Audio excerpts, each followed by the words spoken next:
అస్సలాముఅలైకుం వరహమతుల్లాహి వబర్కాతుహు. Hi viewers, ఇక్కడ నేను కాకరకాయ ఫ్రై చేస్తున్నాను చూడండి. సింపుల్ ప్రాసెస్లో ఇక్కడ నేను 2 టైమ్స్ వాష్ చేసి మంచిగా నీట్గా కట్ చేసి పెట్టుకున్నానండి. దీన్ని నేను సాల్ట్ వాటర్లో పసుపు వాటర్లో ఏం కాదని నార్మల్ వాటర్తో వాష్ చేసి పెట్టుకున్నానండి. కొన్ని వెజ్జీస్ అలాగే ఏ టేస్ట్ ఉంటాయో ఆ టేస్ట్ తింటేనే టేస్ట్ దాన్ని మంచిగా ఉంటుంది. ఇప్పుడు ప్యాన్లో ఒక 2 స్పూన్స్ ఆయిల్ తీసుకున్నాం కదా, అది హీట్ అయినాక ఏదైతే మనం రౌండ్ షేప్లో కట్ చేసుకున్నామో ఆ కాకరకాయలు కరేలా మొత్తం వేసుకోవాలి.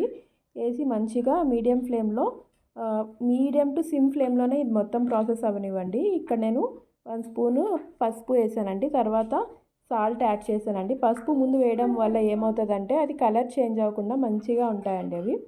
చూడండి, దీనికి కొంచెం ఆయిల్ ఎక్కువే పడుతుందండి. ఇలా ఫ్రై చేస్తున్నప్పుడు పైనుంచి కొద్దిగా ఆయిల్ వేసుకుంటూ ఫ్రై చేస్తే క్రిస్పీగా చాలా బాగా వస్తాయండి కాకరకాయలు. ఇప్పుడు ఒక మీడియం సైజ్ ఆనియన్ ఇలా స్ట్రైట్ కట్ చేసుకోండి. బగారా రైస్కి కట్ చేస్తాం కదా, అలాగా కట్ చేసి అవి ఆల్మోస్ట్ 60 to 70% కుక్ అయిపోయినాయి కాకరకాయలు. అప్పుడు మనం ఈ ఆనియన్స్ అనేది అందులో యాడ్ చేయాలి. ఇక్కడ నేను కరివేపాకు కూడా యాడ్ చేశానండి, ఆ వీడియో స్కిప్ అయింది.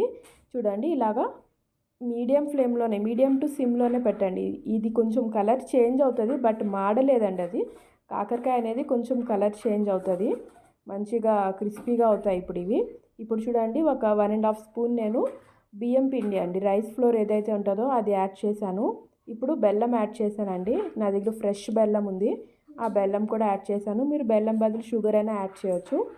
యాడ్ చేసి ఇలాగ ఒక 5 మినిట్స్ పెట్టి తీసేయండి అంతే. వేడి వేడి అన్నంలో ఈ కాకరకాయ వేసుకొని తింటే ఉంటుందండి టేస్ట్, సూపర్ ఉంటుంది. నాకైతే చాలా ఫేవరెట్. అల్లా హాఫీజ్.